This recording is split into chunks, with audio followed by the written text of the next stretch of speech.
Sidang kasus pembunuhan seorang imam masjid di Belopa, Kabupaten Luwu, Sulawesi Selatan ricuh.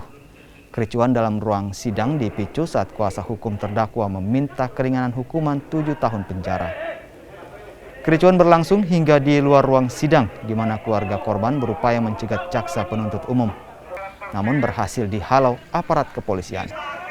Keluarga korban menginginkan terdakwa dijatuhi hukuman penjara seumur hidup, sementara sebelumnya terdakwa dituntut 15 tahun penjara oleh jaksa penuntut umum. Itu diterapkan pada adil prayoga.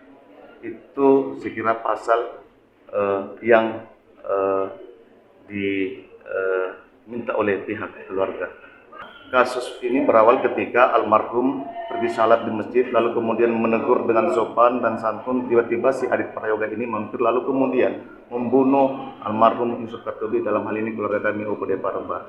Jadi ini bagi kami ini berencana, bukan kemudian tiba-tiba dikenakan pasal 338. Tidak ada kasus perencanaan dalam hal ini pasal 3.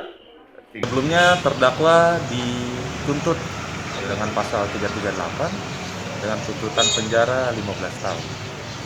Nah, kalau untuk tuntutan itu semuanya adalah pertimbangan jaksa. Begitu ya. Nanti selanjutnya untuk putusan baru di situ pertimbangan hakim yang akan dibacakan seperti itu.